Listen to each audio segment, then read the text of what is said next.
You know how many things that the devil has kept you from doing in your life that God called you to do because of what might happen if you did?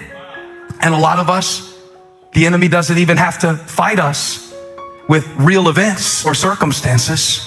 Just even the suggestion of a disaster is enough to send some of us into retreat.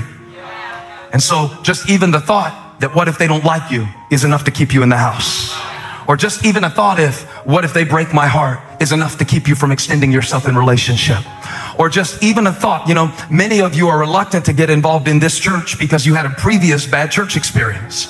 And I understand that because once you have been through a storm, I lived through Hurricane Hugo. I was 8 years old when Hurricane Hugo hit Charleston, South Carolina. It terrified me. I didn't want to spend the night away from home for 2 years after that as a little boy. Because one thing, after you have survived a storm, after you have survived bad weather, after you have survived abuse, what people don't tell you about is that even after the storm is over, it still rages on the inside of you. And the saddest thing in the world is to see a Christian who has been set free by the love of Christ to know that neither height nor depth nor anything else in all creation, neither death nor life, neither angels nor demons, neither the present nor the future, nor any other power shall be able to separate me from the love of God that is in Christ Jesus my Lord. What I'm trying to say, some of us need to fire the devil as our weatherman. We have been consulting the wrong source to find out what our future looks like. And so now we stay indoors and we stay in fear and we stay in paranoia. And we never plant and we never reap. Solomon said, because we watch the wind. What a weird image. You really can't see the wind. You can only see the effects of it. And he says, when you watch the wind, is this a good time? I'll give you one. This one looks like to watch the wind. Because I was thinking about that phrase, watch the wind. And I was like, this is not a literal message. I'm not using it to talk about physical storms. I'm using it to talk about when the sower goes to sow, he wants the wind to work with him. And when the wind is blowing the opposite direction, all your seed smacks you in your face. But you ever feel like everything you sow you ever feel like stuff just backfires on you? Are you trying to be nice to somebody? That's the last one of those I'm doing. I got to preach this twice tomorrow. I need my brain cells. But you ever just been smacked by your own seed? Because that's what he's saying. When the wind is blowing against you, some of you have had the wind against you your whole life. You didn't have the right shoes. Your parents didn't make a lot of money. You had to learn to fit in. You had to learn how to be tough. You had to learn how to be hard. And you learned how to survive a storm. But the only problem with that is sometimes the wind isn't even against you, but you still feel like it is. Because your mind is collecting evidence in support of a verdict that is no longer accurate. See, watch the wind.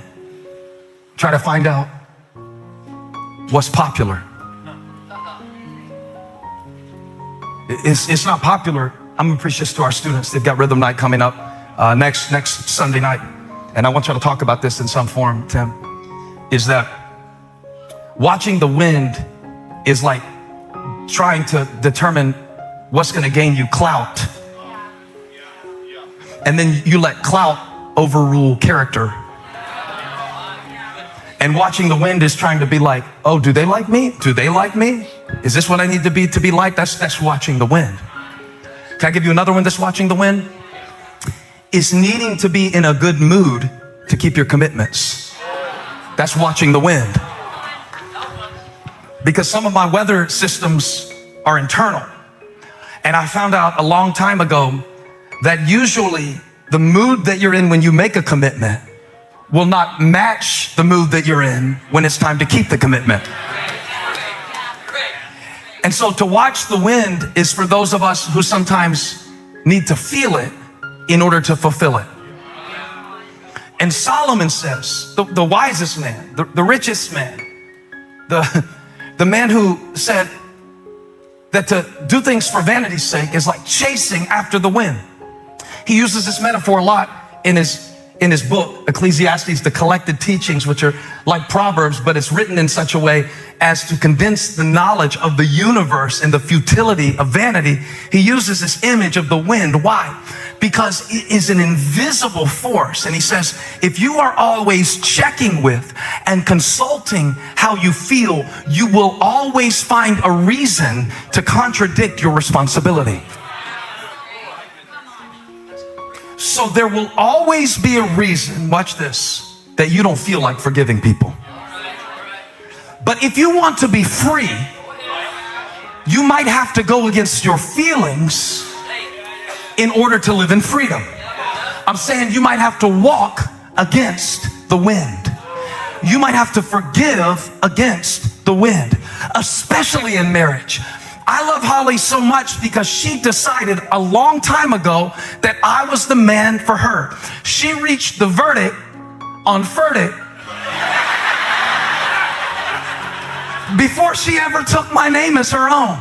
And because she reached the verdict that she loves me and I'm a good man, in our marriage, she works to collect evidence to support that I'm the man for her. She could just as easily do the opposite. She could find 15 reasons. Well, he's only 5'9", he's bigger on screen. You know, she could find 15 reasons. I'm usually moody 3.5 days out of 7. She could find 15 reasons not to feel that way about me. But sometimes commitment means facing resistance with resolve in your heart. You can find a reason to leave this church in the next 3 days if you want one.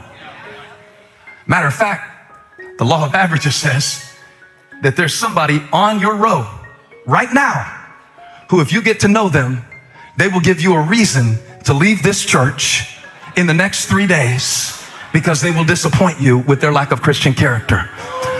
But if you move one person over on the same row, I bet you there's somebody on that row that loves Jesus. There's somebody on that row who is honest. There's somebody on that row that is sincere. But you'll never sow.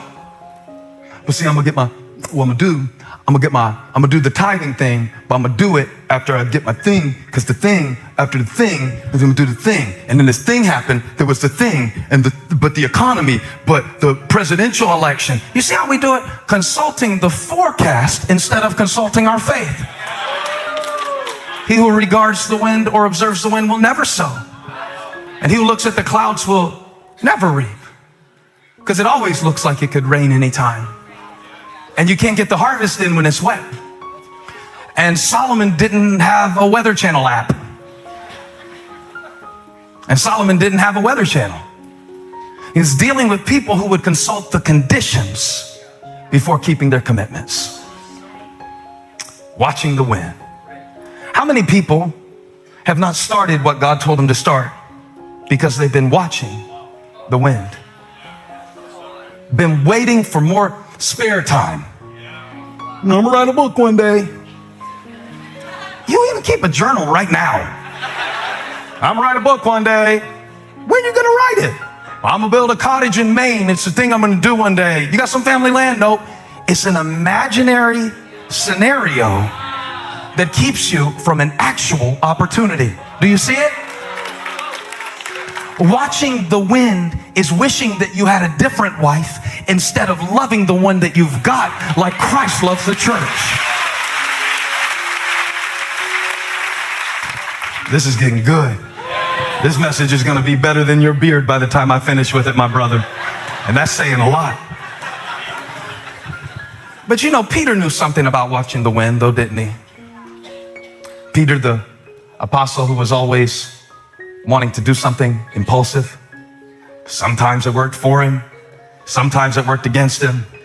But one thing that you got to love about him, he did not wait for perfect circumstances to say. He didn't wait until he had knowledge to give his opinion. You ever live with somebody like that? It's terrible. And I noticed something about God, and I wanted to give this to you, because they have these things in church. They say, well, God is an on-time God. Yes, he is. He's an on-time God. He's seldom early, but he's never late. Ask Lazarus if he was ever late. Lazarus, he's about 4 days late, decomposing body, worms working their way into the eye socket by the time Jesus got there, and Mary and Martha had set their watch by it. Ask Peter if Jesus was ever late. Ask him. Ask him if one time they did not get sent out into a storm by the instruction that Jesus gave to go to the other side. Now, this has been really exciting to me as I've studied it this week, because the real thing of faith is, do you trust God's timing? You know that, right? And that was the test for Mary and Martha. Jesus said, I am the resurrection and the life. And she said, well, I am the resurrection. And she said, well, I know my brother's going to rise again at the last day. He said, no, I am the resurrection. It wasn't that she didn't trust what he was able to do. It was, are you able to trust when God is going to do it? You can trust somebody's intention, but not trust their timing. And since I already talked good about Holly in this sermon, let me just say, I trust her with my life. I trust her to be faithful to our marriage vows. I trust her if she cooks for me or orders for me off of a menu. I trust she knows what I want to eat more than I want to eat. She knows me like that. I trust this woman with everything but time. When she says it's going to be 30 minutes, I allot 3 hours, because she taught me that her concept of time is different than mine.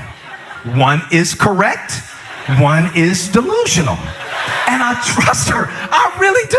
I trust her. I put her in a room full of supermodels, men, calendar men, and trust her in there. But if she said we're going to leave in an hour, I would set 3 alarms, because I trust her with everything but time. Some of us trust that God is going to get us to heaven one day. Some of us trust that he died on the cross for our sin. We trust him with everything, but let him not do something at the moment that we want him to do it. Let him leave us in the fiery furnace 4 seconds too long, and we'll be screaming, God, get me out of this. But God set the real test for a mature Christian is, do you trust me with my timing?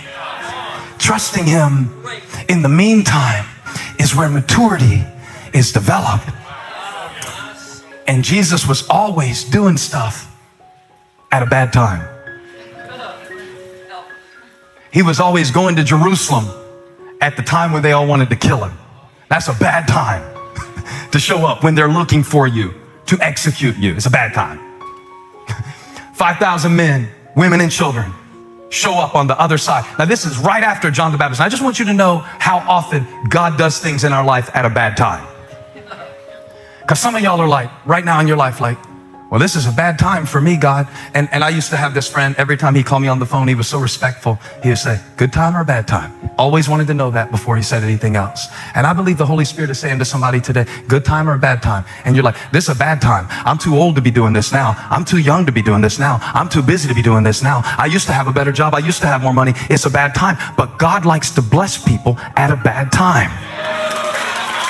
He likes to raise people on the 4th day. And when Jesus had heard that John the Baptist had his head cut off by Herod, it was a bad time. And he wanted to get away from the crowds. So he went over to the other side with the disciples. And when they got there, there was a crowd waiting to get autographs and healing and fish and chips and all this stuff. As a matter of fact, when he did the miracle and he feeds the 5,000, the first thing the disciples said was what? It's late. It's a bad time. It's a bad time. And Jesus, when he took the bread, blessed it, broke it, and gave it to them, he did the miracle at a bad time. Now I'm divorced. Now I'm a single mom. Now it's a bad time for me to be believing God. It's a bad time. I really wasted a lot of years. It's a bad time for me to be doing this. I think I made the wrong decision. I don't even think I'm supposed to live in Roanoke. I don't even think I'm supposed to live in Charlotte. It's a bad time. It's a bad place. That's what the disciples said. They said, it's a remote place and it's already late, so send the crowds away.